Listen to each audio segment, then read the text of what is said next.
Well, what's going on, social media, family, and friends? It's yours truly, Joe Dupree, 100 BLK, the Black Station, along with my good friend Edward J. Brown from Positive Choices Counseling Services. And we had to come over a little adversity. And that's Yes, what sir. tonight we're going to be talking about, how to overcome adversity and talking about Yeah. behavior because the internet is on fire. Talking about a Miss Carly Russell from Russell, Hoover, Alabama. And man, what is family, going on with that? listen, I'm just gonna say what I gotta say, and I'm gonna back away and Uh-oh. let the professional do his thing. You get no free pass with JD.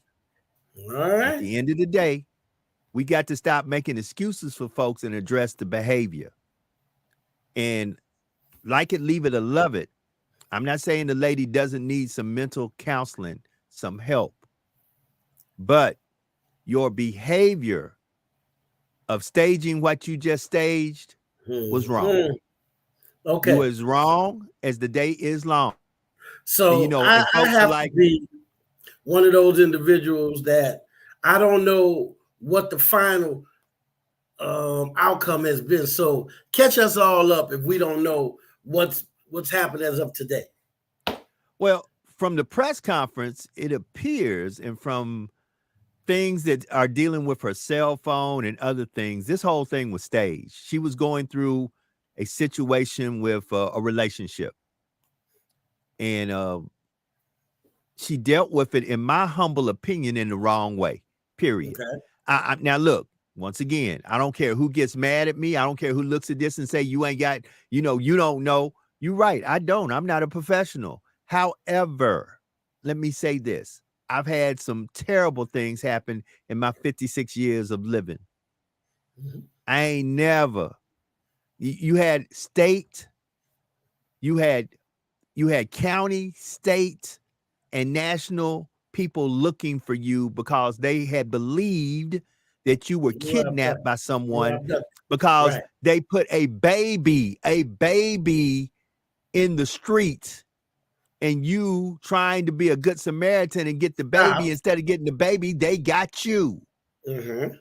Family, we got to start addressing behaviors. Now, I will say this, there is a double standard because folks can do heinous crimes against us as people of color. And the first thing they start talking about is mental health. Yep. They ain't talking a lot about mental Yep. health on this one, but there needs to be a conversation about mental behavior. Absolutely. And Absolutely. we need to start Absolutely. giving people, first of all, you need to be accountable for your actions when your actions are wrong. Period. With Correct. that being said, ladies and gentlemen, my brother Edward J. Brown. Now, this is a very, very, very interesting case. And when we talk about behavior and we talk about where we're going in regards to behavior with a situation like this, we all have. I'm going to quote a a figure in this country's growth or its progression. Al Capone. Everybody should be familiar with Al Capone. And Al Capone said, people lie because they're afraid. Right. I'm not afraid of anything, so I don't lie. When we look at the intricate details and the whole makeup of what went, now I'm not knowledgeable enough to really comment on it, so I'm only going to comment as a behaviorist. Come on. With the intricacy of this facade that she looked like she put together, it shows an inability, one, to communicate, inability to to handle what's going on, meaning aka the relationship, to the point where she was obviously uncomfortable enough with the truth that she created an entire lie.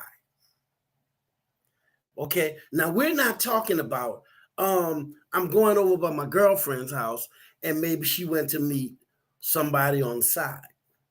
We're talking about a creation of an entire situation. Oh my God, there's a baby on the highway. I'm pulling over to check on this baby. Now all of a sudden I'm assaulted and kidnapped and kept for 48 hours and then released.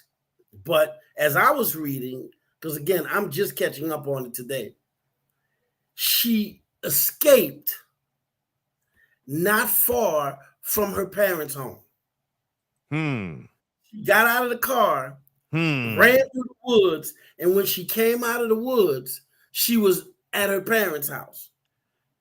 I had a Scooby-Doo moment. Yeah, I did. So you mean to tell me you were in an 18-wheeler, then they took you out of the 18-wheeler and put you in the car. And as they're driving in the car stops. You get out, run through the woods, and when you come out of the woods, you're a block from your parents' home. Okay, hold on. Stop right there. Now, I'm not saying it's factual because I don't know. Hold on. Bookmark right there. Okay. That's why we're going to open up the phone lines tonight for a lot of reasons. And one of the reasons I really want to say is, listen, family, we want to know how you feel about it. First of all, let me say this. There are over 100,000 African-American and women of color missing right now in the United States of America. And for one moment, we don't need to let this one situation all of a sudden turn a blind eye to what's really going on out there in them streets, because it's happening. Once again, I think this is another individual who has some mental issues, because mind you, there's got to be something wrong with you, because there are really folks out there who have really been kidnapped. There are really folks out there who have really been abducted. There are really folks out there who have really been taken and we can't find them. We have a person right now in Lafayette, Louisiana. We have not seen this young lady, a former Uber driver. Come on, that was transported and nobody knows where she's at. So it's times like this. It's not time for play.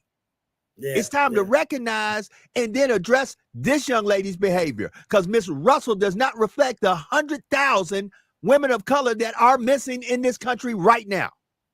And one of the issues that I think we should address is the relationship between the African American community and law enforcement is not one that's the best anyway. So to create this facade and get all of this manpower, just like the Jussie Smollett situation. Come on.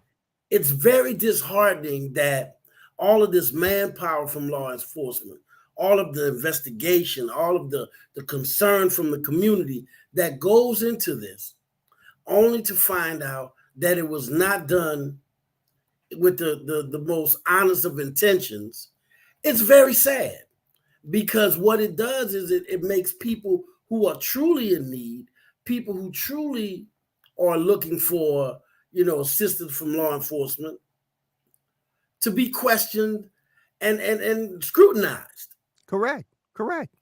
So what I hate in this situation is what it does for individuals in the relationship with law enforcement. Come on. So now you call and you're like, look, my daughter hadn't come home. Right. Law enforcement responds with skepticism. They respond with suspicion.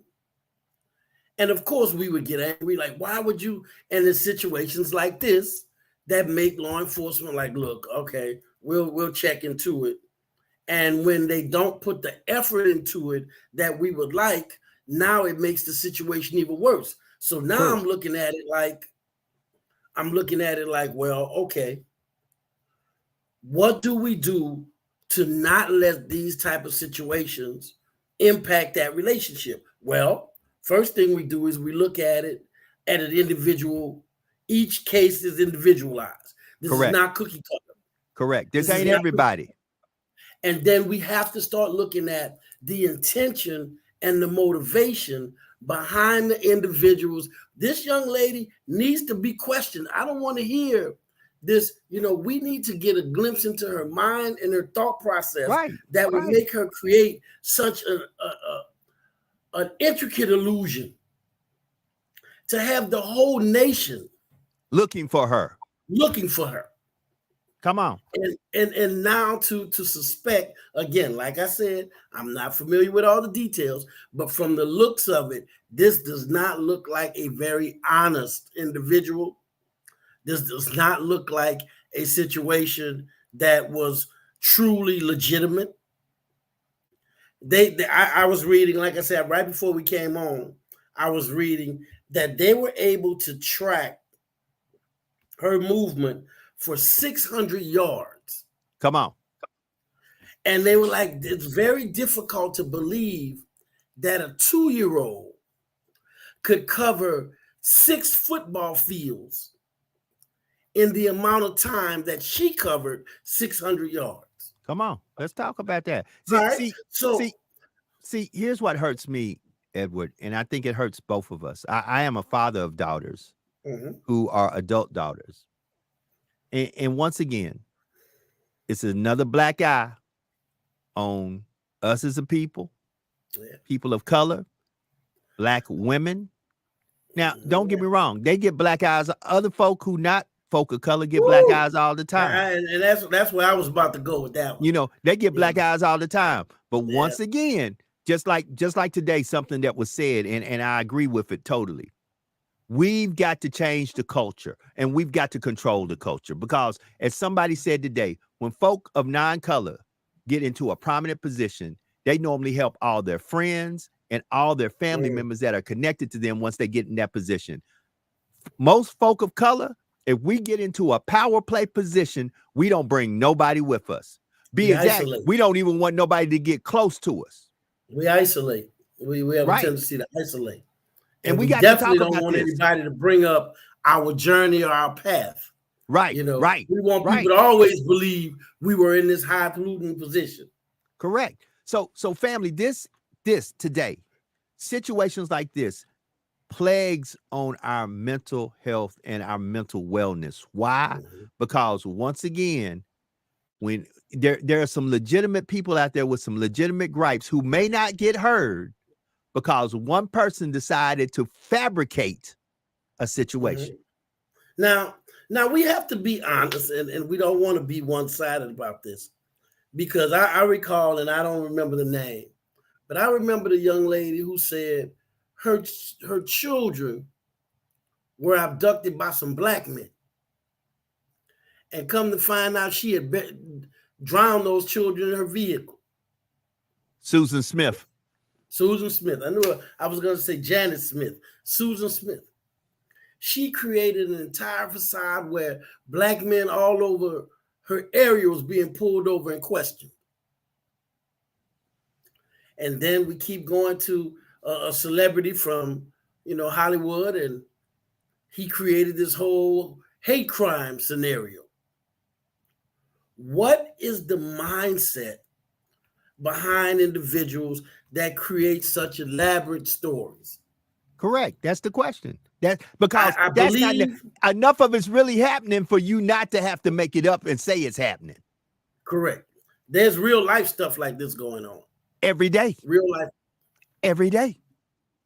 So from a behavior perspective, from a behavior standpoint, it goes back to, I like the attention.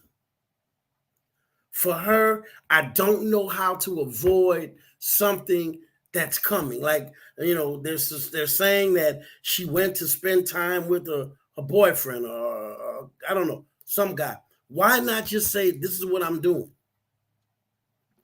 Instead of create this scenario that brings about anxiety, not just for you, but for an entire community. So I believe that this woman is going to need to be, assessed. Correct. There's going to need to be some type of evaluation done where we look at her mental state. Correct. What's going on. Some help. Because guess what? You have to be very scared to create such an elaborate. Oh yeah. I mean, there has to be terror there almost. Look. I do not deny. I see folks, and a lot of folks, and here's what I'm really tired of. I'm tired of these social media sensationalists all of a sudden trying, but we need to be concerned. No, listen, bad behavior needs to be addressed. It kills me. Bad behavior and you can't just be selective bad behavior. You can't one day Ooh. check some folks that don't look like you for Mm, doing something wrong, but then all of mm, a sudden you want to have a little mercy for folks who do like you, who's doing something wrong. Family, we got to wake mhm. up from that. That's got to stop. At the end of the day, we got to administer our justice equally. We got to administer the way we talk about folks equally. We can't just be selective with all of a sudden, well, really, it's not that bad that they got away with. Because at the end of the day, we need to hold ourselves accountable for what is happening. Let me tell you how accountable. There's people that watch this podcast that hold you and I accountable. Oh, yes. There's Oh, people that yes. watch this podcast. If we say one thing that's incorrect, I'm sure they'll pull our card and Oh, yes, correct us on sir. Yes, sir. it. But yet we have a tendency to look the other way when it comes to certain other people, certain Right. other situations. We seem to be more lenient. We seem to be more acceptable. And when we talking about behavior, man, we could get this podcast and set it on fire right now, Yes, sir. because we talk about behavior and we have to literally go back to the origin of it. I was having a conversation yesterday with a person, and they were talking about, they believe that the hardship that these children are going through today is because times are harder. So, I listened to them and their whole speech on, well, social media has made things a little bit more intense for them and this, that, and the other. And I said, well, we're going to agree. And then I'm going to maybe let's add to it instead of saying we disagree. I believe they're also struggling because they don't have the coping skills necessary to deal with what the world throws at them anymore, because somewhere along the line, parenting changed. Mm. And she Behavior. kind of looked and Behavior. and we were not there for actually, to talk about these things. This just happened to come up in her session, but we talked about how parenting was what gave you those coping skills. Parenting in addition to life experiences. So now what has happened is we all want better quality of lives for our children. So we shelter them from things that will help them deal with the real world when they become adults. Come on, speak on that. You know what I mean? Disappointment, rejection, failure. We keep them from that. So now you come into a job as an adult, you do a terrible substandard job, and now you're angry with me as the administrator because you didn't get a raise like this guy got a raise. Correct. This guy got a raise because he's the first one here, last one to leave, plus his work is impeccable. He's doing, and guess what? If you get more experience and you do a better job, then you will also get a raise down the line. Well, I want one now because he got one. Because that's the life they live, that instant gratification. So now, since you won't give him a raise, he doesn't have the coping skills. So what do? You want to go out and smash the windows on your car, or lo and behold, the ultimate extreme, come to the job and shoot up the whole job. Correct. So yes, there's difference in now and back when we were coming up.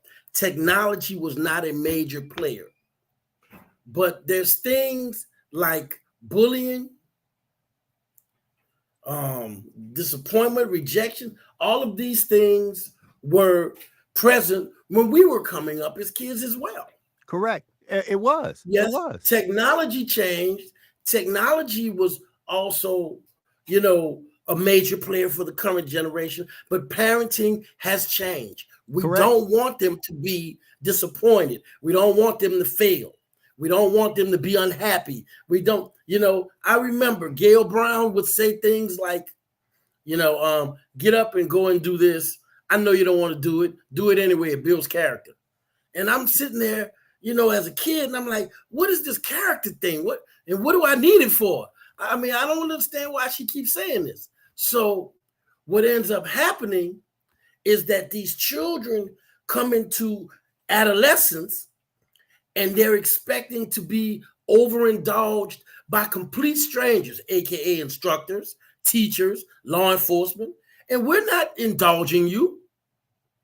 So now society doesn't treat them well. Correct. I'm not happy with society. This is screwed up. Yes, again, I am never going to take away the impact of technology, but we also have to look at the change in parenting. Now, here's something that the old elders talk about. The elders say children started having children. Okay? Because let me tell you something. We could have 50 shows on the variables that cause the children and these current generations to have the traits that they have. Now, the same individual that I was talking to the other day, this is what she said. She said, I agree. There are some changes in the way parenting occurred. Correct. And then she dropped another bombshell. She said, you know what else changed? The children and the generations coming up? Single parent households. Correct. And I was like, wow. She said, I grew up in a two-parent household. And she said, I wanted that for my children. Right. Now, she's coming to counseling because she's having some hardships, some issues of depression. But she is married. And her illness is causing problems within the marriage. But she's very committed to having two parents to raise her children. But she was also cognitive enough to say, having one parent in the household changes the dynamics, because being able to afford adequate food, shelter, and clothing on a single income is almost a unicorn. Listen, it can be a challenge depending on what type of job the single parent has. This situation with Miss Russell and the changing of times and seeing how things are. Once again, I really want to slowly say this for everybody who's listening. We have a lot of people on. You're welcome to call in. The phone number is at the bottom, 225-250-8770. We'll put you live on, and you can tell us how you feel about this. There is right now documented over 100,000 missing women of color in this country. Family, that's serious. Serious. Look like I got somebody on the line. Hold on. To be exact, I got a good friend of mine. Brother Chasson, are you on the line, my friend? Are you on the line? Can I hear you? Timmy, are you there? Let me see. Can I turn him up? Maybe it's me. Hold on. So, Timmy, are you there? Do I got Timmy on? I don't know. Timmy, I'm trying to add you to. Timmy, can you hear me? Okay, hold on. Let me try to now. Can you hear me now? Because I'm trying to get you into the podcast. I thought I had you in the podcast. Timmy, eventually I don't have you in. I'm gonna call you back, Timmy. I'm gonna get you. Hold on. Let me see. Can I get you on? We have some comments in the post right here. Right. Absolutely. To have two parents. Timmy, I'll call you right back. In the home. Keep talking. Think about this. That's where boys learn how to be men. Women learn how to be treated by a man.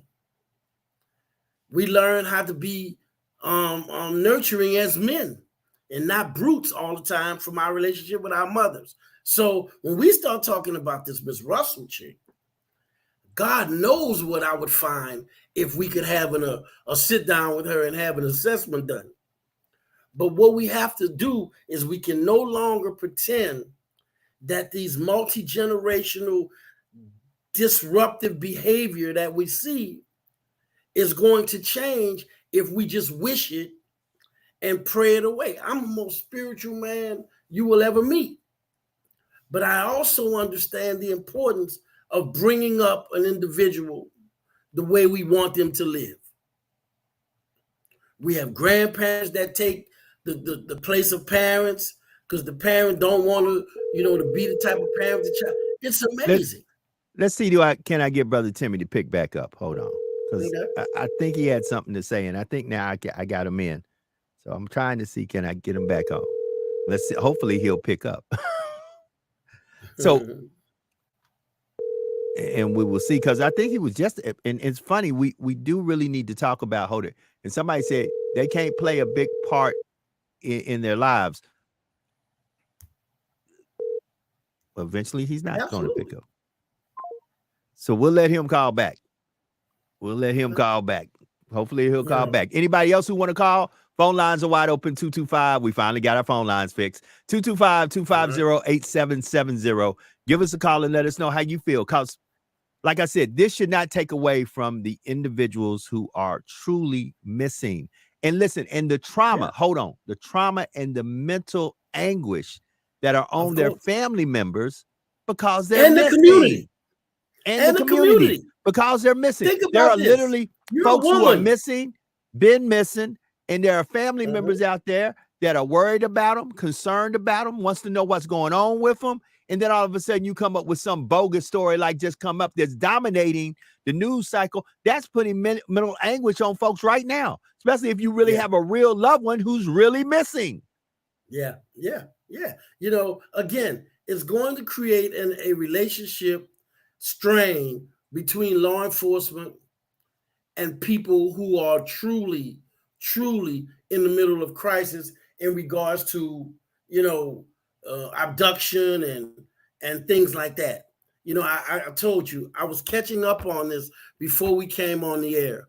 And one of the things that they also have is they have records from her computer. Right. Where she looked up abduction. She looked up Amber Alerts and things like that. And I was like, come on, we got to do better. Right. Not for one moment, not thinking that. Have you not watched enough news to know that when things come out, people, the law enforcement, the Jesse Smollett thing should have deterred that.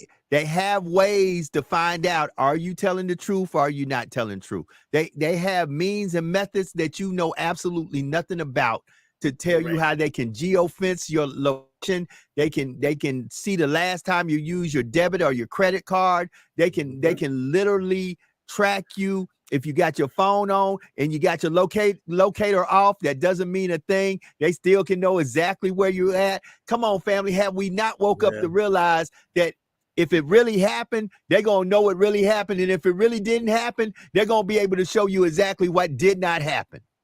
Do you think that this is taken lightheartedly? Think about this. Have you seen Jesse Smollett since this happened? No. I haven't seen that brother on television.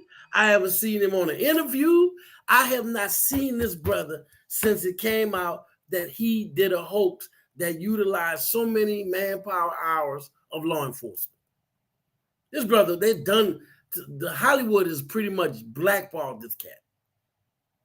So what I'm thinking that this young lady, whatever was going on with her, she could not take the route where she felt comfortable enough to sit down and say, listen, I don't want to be in this relationship. I want to date this guy or whatever it may be. We don't know what her motivation behind creating this hoax was.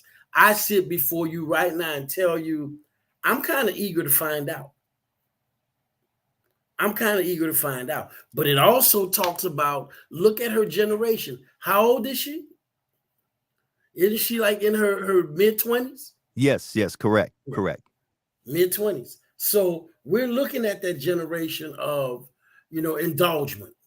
We're looking at that generation of, I need to be the center of attention. I need to be, even if it caused people trauma.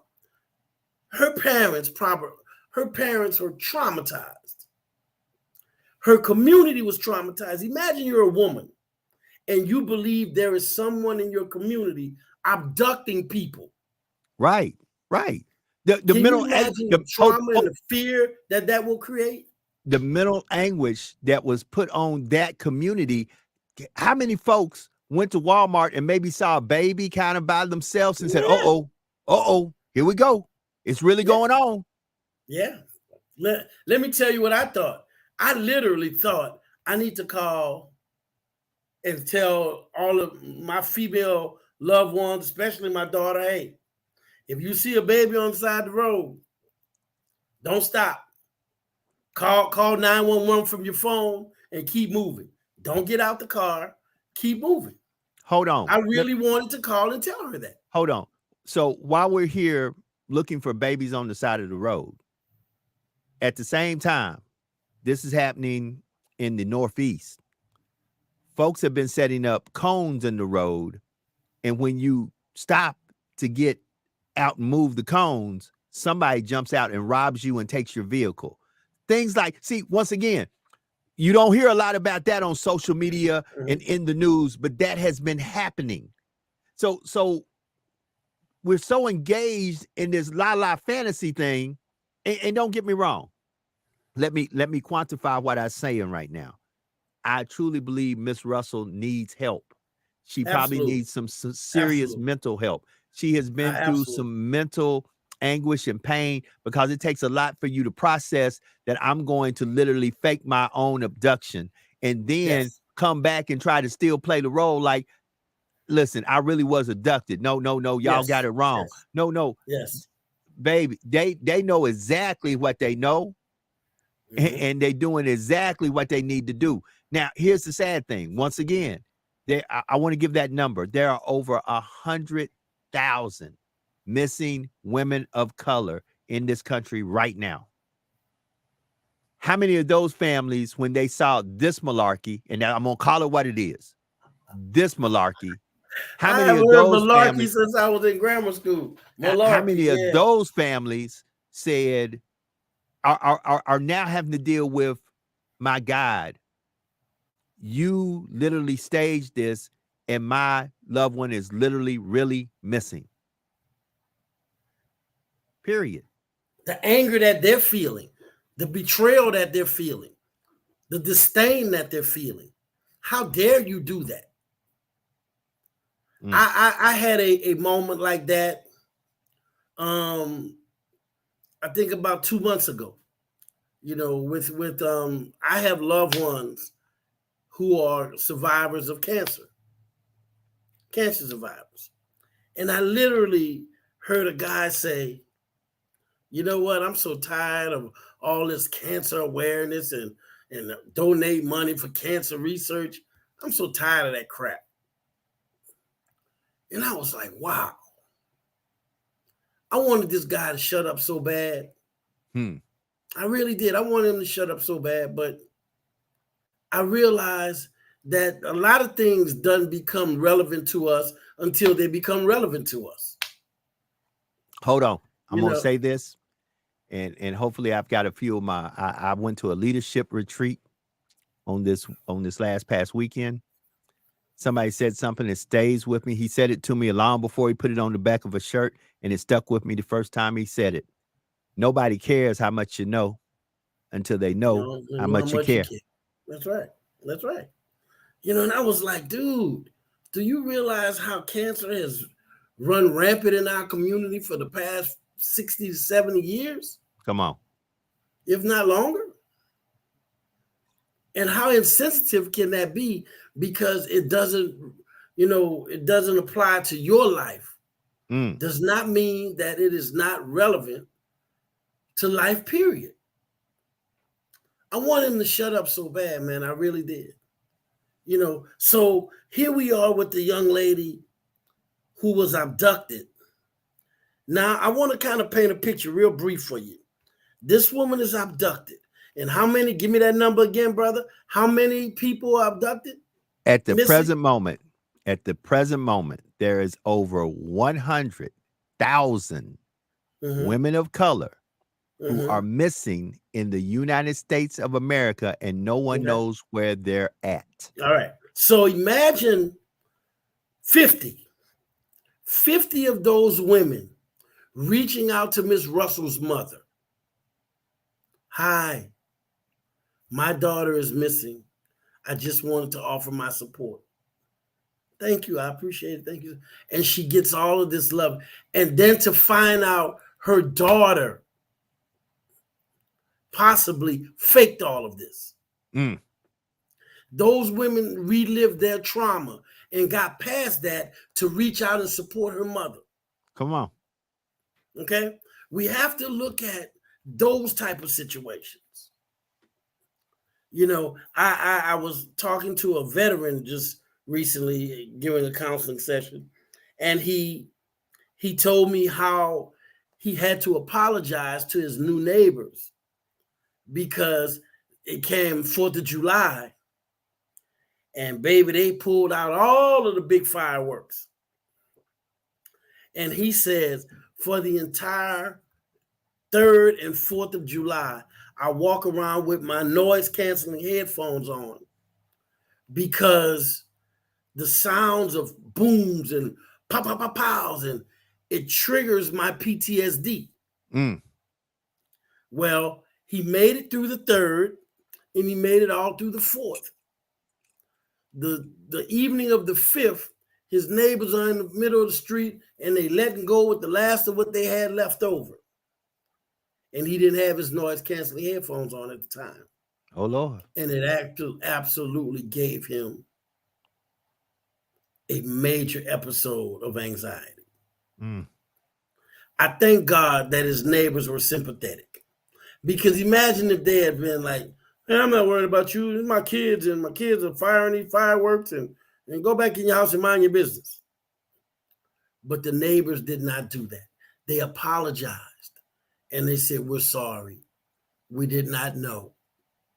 Because he told him, he said, you know, the fireworks, it triggers my post-traumatic stress disorder. Right. And because I'm a veteran, and the lady was like, I'm so sorry. And her husband was like, I'm very sorry, you know. And he ended up making a friend because the husband was a veteran as well. Well, see, and that's a good thing. It's a good thing when you have people who are understanding. And family, if one thing you get from tonight, watch this. We had major trauma at the beginning of the podcast. I had a system crash. Now watch this. Adversity will come. Be exact, my good friend, because we do this from time to time. We look at each other and say, hey, man, maybe tonight ain't a good night. Yeah, maybe tonight ain't the night. Yeah. But because of Sister Russell, and listen, I ain't against Sister Russell. I'm actually team. I want to see us get it right. So if there's a way we can get things right with Sister Russell and make it that she then shows an example of remorse. If she made this up, she's going to have to, once upon a time, a long time ago, I told a good lie. And a brother told me, man, you're going to have to fall on that sword. And you do. And you have to be honest. And you have to be honest with yourself and say the following: I shouldn't have did that. See, and more folks, and guess what? Y'all can laugh and kiki all you want to. A lot of you out there lie. Y'all just try to level your lies. You say, oh, that ain't a big lie. A lie is a lie. Be it small or be it big. A lie is a lie. So don't try to quantify. Don't all of a sudden nobody feel like knew it was a lie. I said, but you knew it was a lie. Right, hold on. Don't try to act like you in a safe place because you might be trying to do what most of us do. Say that lie is bigger than this lie. No, a lie is a lie. And at the end of the day, there comes consequences and repercussions from all actions that you do. So what I'm saying is, I hope that there is something that comes out of this that helps someone realize this ain't the way. As they say on The Mandalorian, this is not the way. There is a way. Like I said, I would hate right now. I tell you, I couldn't do this show right now. If I had an immediate loved one that was missing and this was the topic for tonight, I couldn't do the show because I'd be like, wait a minute, I got a legitimate loved one, someone I ain't seen in X amount of days. And you out here faking and jaking because you upset with your boyfriend, baby, put on some big girl panties and get over it. Absolutely. But we don't do that. What we do is we're going to throw stones, we're going to point fingers, and we're going to condemn this sister And I'm here to tell you, this sister needs help. Yes. Somebody is going to need to pull her to the side and say, sister, you can't do this kind of thing because it does not look good for us. It does not look good don't for get me us wrong. as a race of people. And don't get me wrong, Edward. Not only do they need to pull her to the side and pray for her, because I see everybody out there, especially all my evangelical people, and I ain't shooting shots at y'all. I'm just being real. She needs more than just prayer. She needs professional. Oh, absolutely. Help. Absolutely. Period. Absolutely. Period. And I see some of the, hold on, let's look at some of the comments like we got here. Yeah, if you've ever experienced a crisis, like you know, it could trigger the whole family. Come on, family. We got to do better. We got to understand this situation here might have some people that you would least expect in mental anguish right now because they turned on the news and they said, wait a minute, I got a legitimate family member that's missing. Yeah. And they can't find the family member. And now I got this person who's really done probably pushed it back because somewhere somebody's sitting around going, I wonder if that person faked it like she did. Because that's what we're going to be human and say human stuff.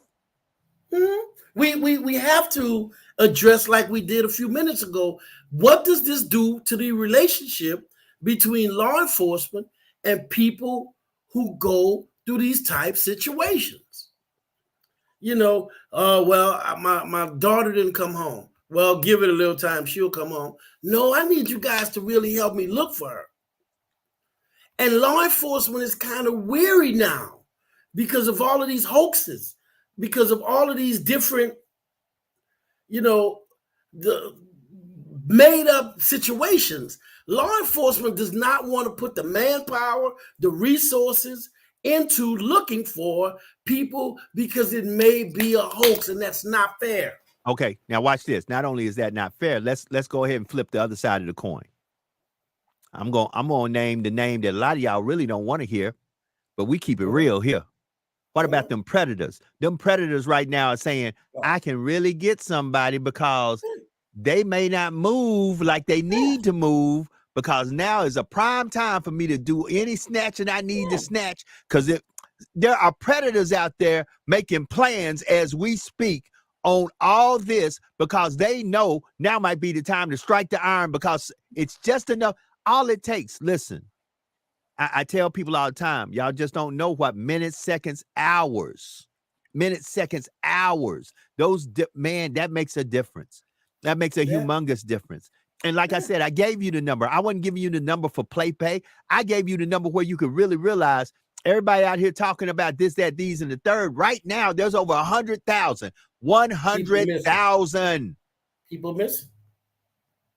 Women of color. I ain't even added in men. I ain't said people that not of color. I just said over 100,000 women of color, women that are black, brown, and of color that are missing. So imagine if we throw in children, right in the United States of America.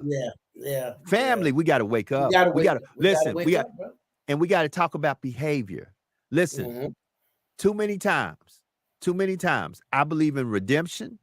I believe that who you are today, you may not be tomorrow, but I still don't mean that you don't need to address the behavior. Listen, family, too many times we try to sweep stuff under the rug and say, that's who they used to be. Yeah, I agree with that. But even God himself say, hey, if you ask for the forgiveness, I'll forgive you, but you still got to pay before you get up here. So that just means when you get to the gate, I ain't going to hold it against you. But if there's a price, just because you ask for forgiveness does not mean that you're guilty of the crime, and the crime has a penalty and you got to pay the piper before you move on to the next level, even if you're sorry. That's why I tell people, hush until you heal. See, too many times when folk in their feelings. That's a good one. That's a good one. Hush until you heal. See, too many times when you're in your feelings, you don't realize that your mouthpiece is just like a gun. And when you release it out, it ain't coming back. So hush till you heal. Too many of us, I've been guilty of it. Too many of us is too quick to run our mouth when we in our feelings. That's why I say three things: facts, feelings, hearsay. Stick to the facts, stay out your feelings, and don't listen to hearsay. If you do them three things, I promise you 90% of your life will roll and go smoothly. But too many times we don't listen to the facts. We stay in our feelings. and we listen to Boo Boo and them when Boo Boo and them say this is what you need to do. Boo Boo and them ain't got no track record of no type of counseling except telling folks how to get in mess, stay in mess, and keep in mess. But you want to listen to Boo Boo and them. Let me turn it back over to the professional. Well, I can honestly say that I know a Boo Boo or two. I know a Boo Boo or two. But what we have to do is we have to start holding people accountable. We have to start holding people accountable for their behavior.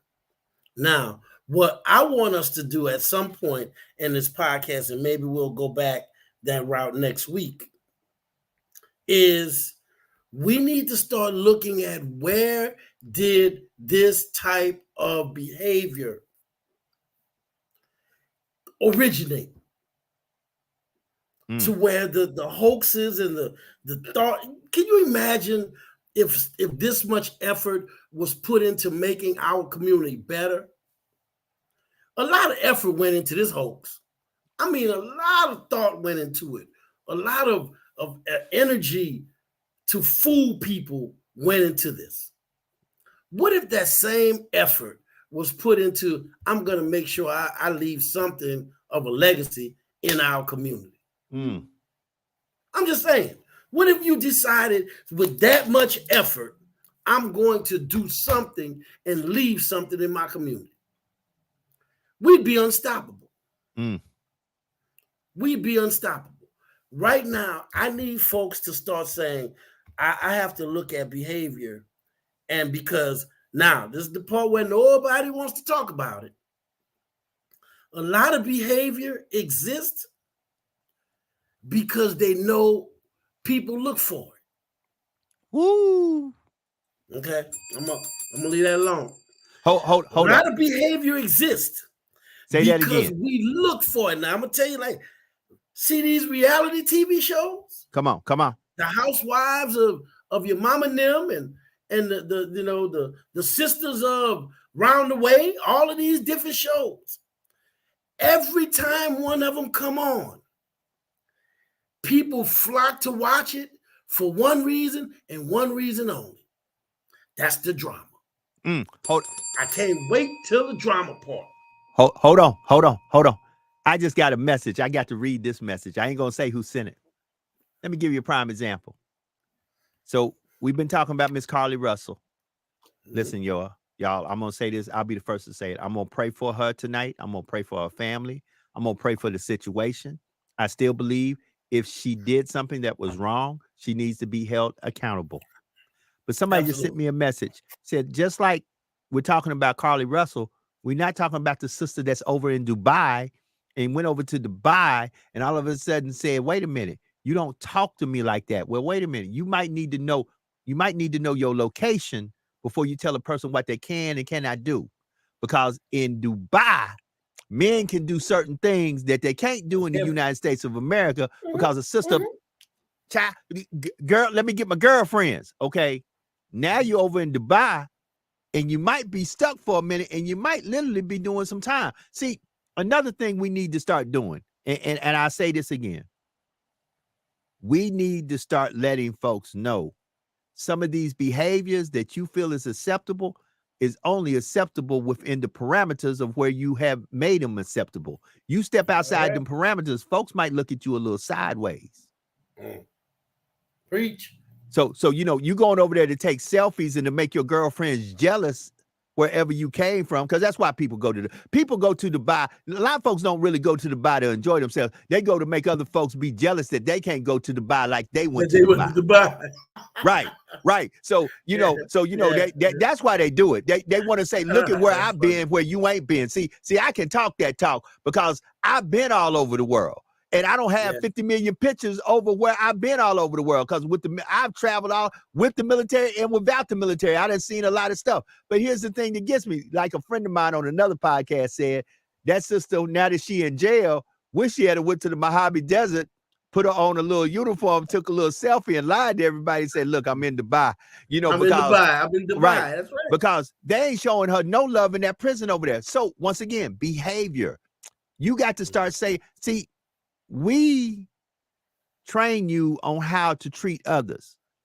And when you start laughing a lot, and listen, you see, go back to parenting, and then I'm going to turn it over to you. The sad part about it is when your child is doing little bad things as a child, and instead of you trying to correct that child, you over there laughing and giggling, talking about ain't he or she cute. Mm-hmm. Then all of a sudden they become a teenager. They done took it to another level, and you go, well, they don't mess with my baby because that's my baby. You created that monster. Then one day they either wind up shooting somebody and killing them, or they get killed, and you the first one talking about I need to get Benjamin Crump and everybody together because look how they done did. Now, don't get me wrong. There are legitimate situations out there where injustice has occurred at the hands of folks who were supposed to be the protectors of the peace and of justice. That's right. That's right. But on other hands, there are a lot of times that there have been individuals who have acted like street savages, who have acted like they have no regard for life, your life or anybody else's life. Because if you drive by a playground and you trying to shoot somebody and you just start spraying bullets with no regard for who's out there on the playground, wait a minute. You, sir or ma'am, do not get the pass from me for that type of behavior. That's right. That's right. We're at that point now in our society where we have to start paying attention to what we allow in the village. Say that again for the ones that didn't hear it. Say it again. We have to start taking account for what we allow to exist in the village. There was a time where if there was things going on in the village took care of it. But now the village is divided. You got the village where the young ones don't want to interact with the elders. The elders don't want to interact with the young ones because the elders feel the young people are disrespectful. The young people believe the elders are old and don't know anything. So what we have to get back to is saying in our community, we're not okay with this right here. You know, I'm looking at all of the backlash, and we're going to go back to last week's show on the pushback from people not feeling very good about Essence and the way things went down at Essence. Who was it? India Arie, whoever talked about Meg Thee Stallion? Yeah, somebody. India Arie said it was way too much twerking going on. Way too much.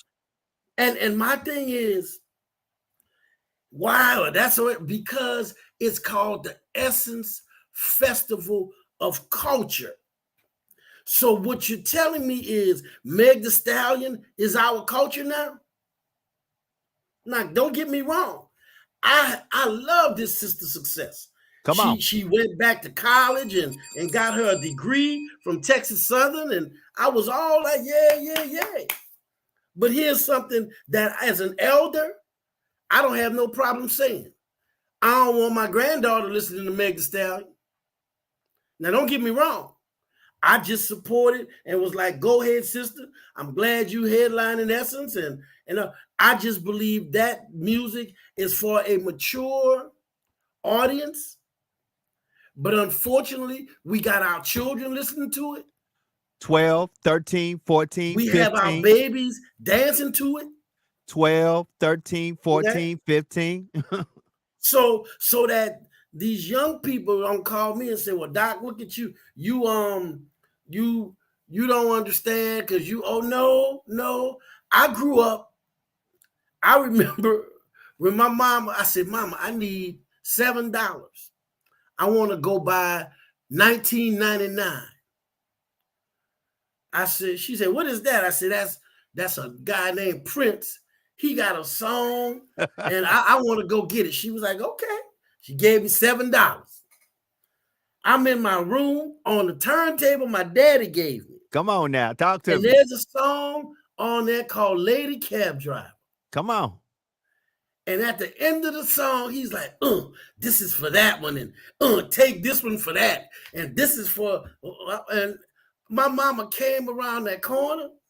Like FloJo. Watch out now. And almost ripped the whole needle off and said, what is that you listening to? I said, Mama, that's Prince.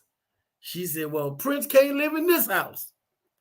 And literally wanted me to take it back to the record store. Come Now, on. we had music because I also came up during my time. Gangster rap hit the scene. Come on. Talk to me. You know, the NWA hit the scene. Look, I just finished interviewing Ice-T. There you go.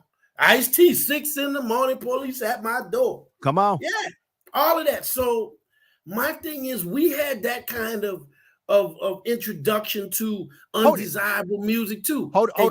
What? People said so. Wait a minute. And the truth about it was, and let's say this, just like with Meg and the twerking and stuff, women express themselves the way they want to express themselves. Like I tell folks, I don't have a problem with anybody doing whatever they say they want to do.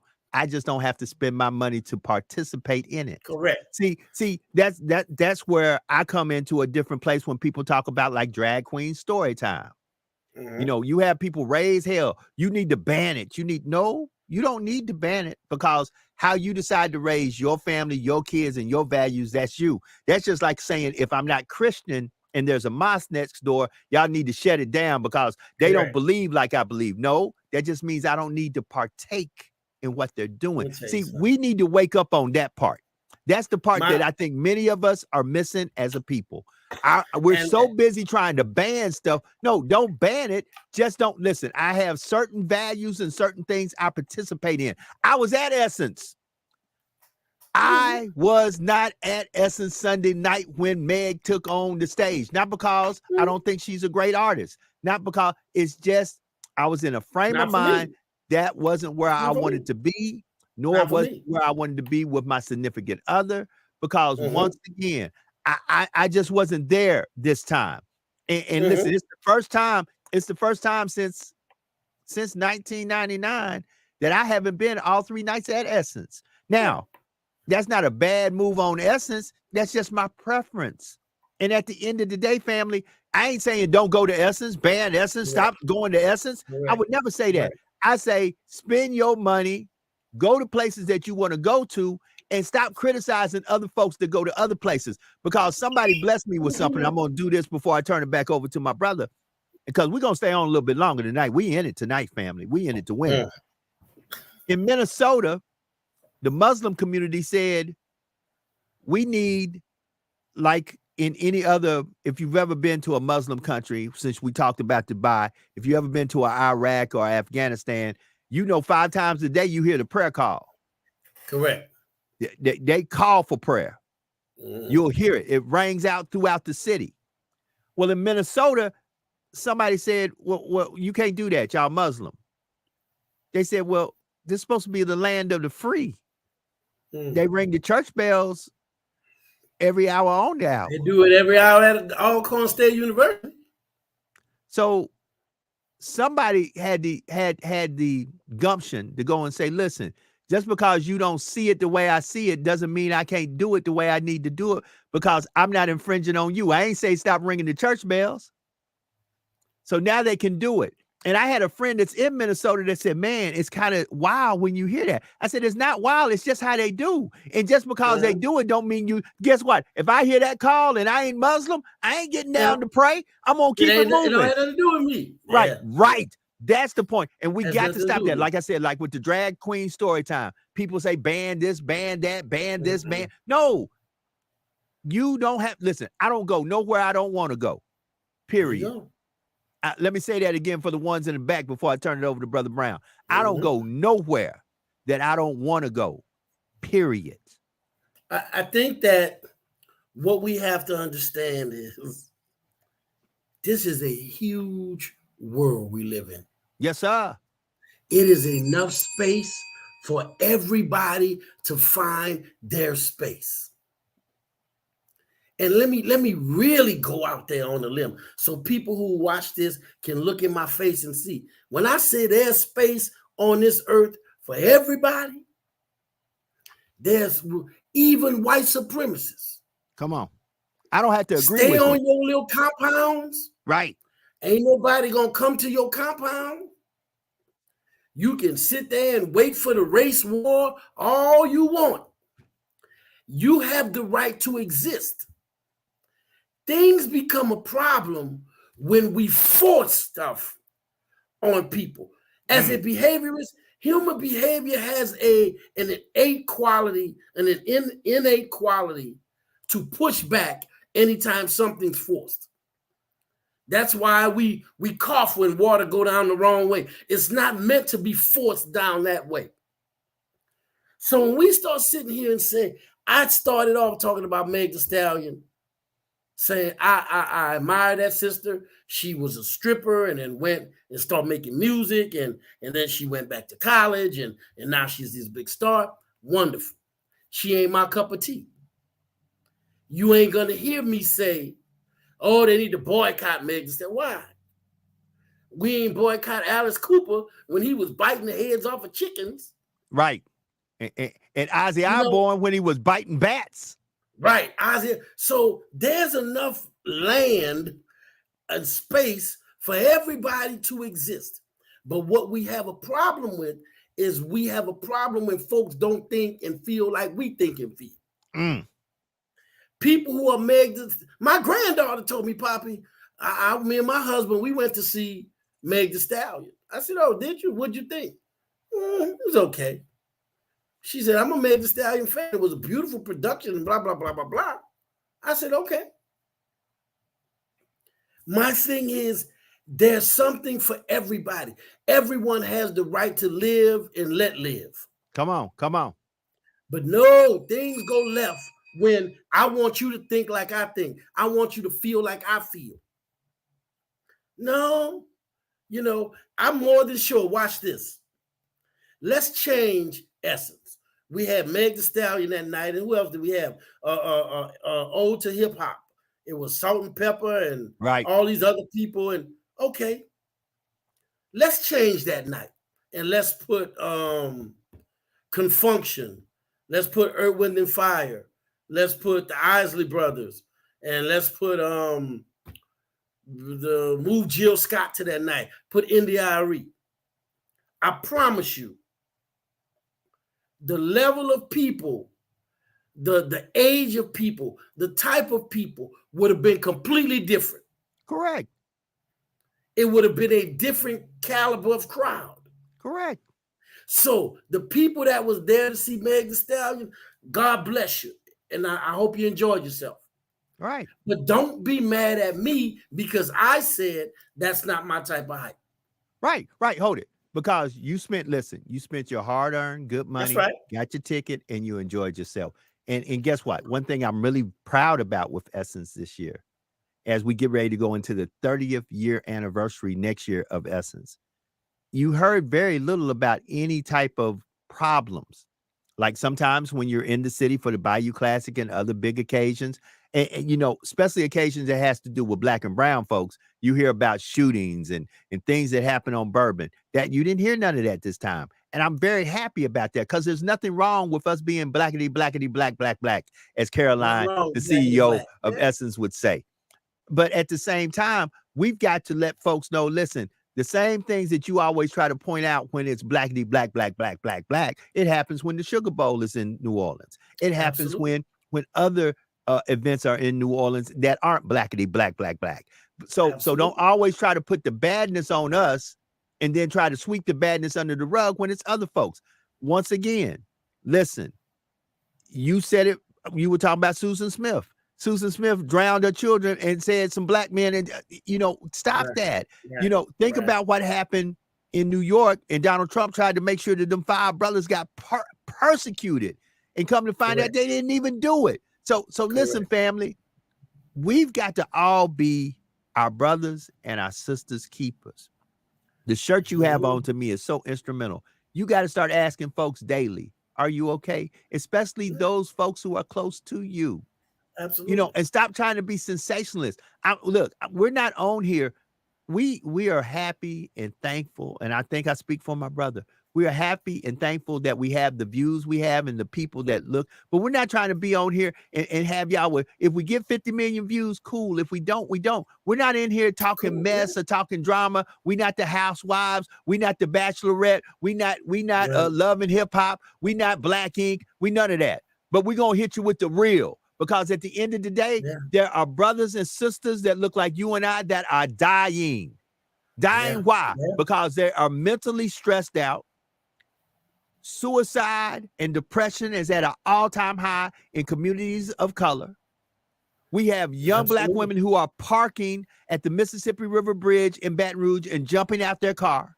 You're jumping out the car. That's right. Family, That's right. we've got a problem, and we've got to start pushing all the bull crap to the side and saying, what do we do to fix this problem? And let me say this, because I said, y'all gonna get it today from me. I don't care who is the head of the table pushing the change. I don't need to be the HNIC. I can be a worker bee. I can be a worker ant. Just tell me what needs to be done. But see, right now, one of our biggest problems is we got too many people jockeying for the head NIC position. Oh, I want to, hey, listen, if I can't be the captain of this movement, it won't be. It won't be. Family, you better wake up. You better wake up because times are changing. And with that being said, I need to do this. I need to do this while my brother is here. Listen, election season is coming up. You need to start asking folks, since a lot of y'all are concerned about mental health and mental health wellness, you need to start asking these candidates, what is your stance on mental health? Because they're the ones who put the funding forth that makes mental health relevant. Or take the funding away. So you see, I got it. Meet the candidates. I'm inviting every candidate, local, state, national. I'm going to have people on here like, I'm going to have Stacey Abrams. She's going to be on here talking about how we galvanize. I'm working with Cory Booker, trying to get Brother Booker on for about 5 or 10 minutes just to talk to you and make you understand. I'm not just bringing in folk that you think I ain't bringing in. You don't see me with all them people at Essence with those pictures, and I ain't making contacts to bring the content to us where you can hear it from them. I am blessed. I did an interview with Grandmaster Jay. And I tell folks, I'm blessed to have interviewed and been in front of some folks, and I'm trying to bring them on to give you information where you can be informed, where you can get engaged, where you can go register, and you can go vote, because your vote is your voice, and your voice has power. A voteless people is a hopeless people. Come on, Brother Edward. Come on. Brother, this has been a very informative, a lot of profound information was given. At the end of the day, if you have a sister like Sister Russell, who put all the effort into possibly what we believe now to be a hoax, we need to check on people like that. We Amen. need to make sure that sister gets the help that she needs. We need to make sure that sister is able to come in contact with the resources that will help her not do such destructive things for the Black community. Number 2, we talk about behavior and how we have a tendency to not want to let people live and exist in their own skin and in their plane. If you're in the LGBT community, or you're part of a white supremacist group, or you're part of, we have the right to be able to live, but you don't have the right to be able to force a belief system onto a person. Now, that belief system I'm talking about is hate. Because in regards to, we need to have a show about sexuality. And that would be one, for me, one of the shortest shows we ever did, because sexuality is private. But we want it to be public. We need it to be seen. We can talk about that. Why is it that way? But everybody has a right to exist and live on this planet. You have a right to be happy on this planet. You have a right to be safe on this planet. And as we wrap up tonight, you have the right to be loved on this planet. So if nobody else told you today, like me and my brother say every week, we love y'all. Peace. We'll see y'all next week.